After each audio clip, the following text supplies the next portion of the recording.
നമ്മൾ choose ചെയ്യല്ലാണ്ട് cinema ചെയ്തു. ഞാനൊക്കെ അങ്ങനെ നോക്കുമ്പോൾ ഔട്ടായി പോണ്ട കാലം കഴിഞ്ഞു. പക്ഷെ അതൊന്നും ഔട്ടാക്കാൻ പറ്റൂല എന്നുള്ളതാണ്. പറ്റാത്തതൊന്നും കൊണ്ടല്ല, നമ്മൾക്ക് അത്രമാത്രമുള്ള സൗഹൃദങ്ങളും ബന്ധങ്ങളും ഉള്ളിടത്തോളം ഒരു പരിധി വരെ പിന്നെ തരക്കേടില്ലാണ്ട് അഭിനയിച്ചു പോയാൽ മതി. ഭയങ്കര വലിയ സംഭവം ഒന്നും വേണ്ട. ഒരു മോശമില്ലാത്ത രീതിയിൽ വൃത്തികേടാക്കാതിരുന്നു കഴിഞ്ഞാൽ കുറെ കാലം നിന്ന് പോവാം. ആക്ടേഴ്സ് എന്നും ഇൻസെക്യൂർഡാണ്.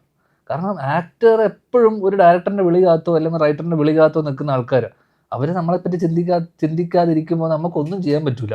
നമുക്ക് വിളിച്ച് ചാൻസ് ചോദിക്കാൻ പറ്റുന്ന, അപ്പോൾ എനിക്ക് അതുപോലും പറ്റാത്തൊരവസ്ഥയുണ്ട്. കാരണം അച്ഛൻ്റെ പേര് ഇതെന്നൊക്കെ പറഞ്ഞ് നമ്മൾ സമ്മതിക്കൂല. നമ്മുടെ ഉള്ളിൻ്റെ ഉള്ളിലുള്ള ഈ അഭിമാനം സമ്മതിക്കൂല. അതുകൊണ്ട് ആരും വിളിച്ച് ഇതുവരെ ചാൻസ് ചോദിച്ചിട്ടില്ല. അപ്പോൾ എനിക്ക് ഇങ്ങോട്ട് വന്ന സിനിമകൾ ഒന്നും ഞാൻ വിട്ടിട്ടില്ല, എല്ലാം ഞാൻ ചെയ്തിട്ടുണ്ട്. അതുകൊണ്ട് എനിക്ക് നഷ്ടപ്പെടാൻ ഒന്നുമില്ല. കാരണം നഷ്ടപ്പെട്ട് കൂടിപ്പോയാൽ എന്നെ പുറത്താക്കി സിനിമയിൽ നിന്ന് എന്നേക്കുമായിട്ട് എന്നെ ഇതായി കളഞ്ഞു എന്ന് വെച്ചു. എന്ന് വെച്ചാൽ ഇനി ഉണ്ടാവില്ല, ഇവൻ്റെ സിനിമ വേണ്ടെന്ന് വെച്ചാലും വേറെ എന്തൊക്കെ ജോലി ഈ ലോകത്തുണ്ട്. എൻ്റെ കയ്യിലുള്ള കഥകളാണ് എൻ്റെ ഏറ്റവും വലിയ ധൈര്യം. ഓക്കെ, ആ കഥയുള്ളവനെ സിനിമയിൽ ഒരിക്കലും പുറത്താക്കാൻ പറ്റില്ല. നമ്മുടെ കൂടെയുള്ള സപ്പോർട്ട് സിസ്റ്റം, നമ്മുടെ കൂടെ വളർന്നു വന്ന നടന്മാർ, ആക്ടേഴ്സ്, ഇവരൊക്കെയല്ലേ ഇൻഡസ്ട്രി. അപ്പോൾ നമ്മളിത് വിഷ്ണുവിനെ വെച്ച് ഞാൻ പടം ചെയ്യും. നമ്മൾ 5 പേര് തീരുമാനിച്ചിട്ടൊരു സിനിമ ഹിറ്റാക്കണമെന്ന് വെച്ചാൽ നമ്മൾ ഹിറ്റാക്കിയിരിക്കും ശ്രീലക്ഷ്മി, അത്രേ ഉള്ളൂ.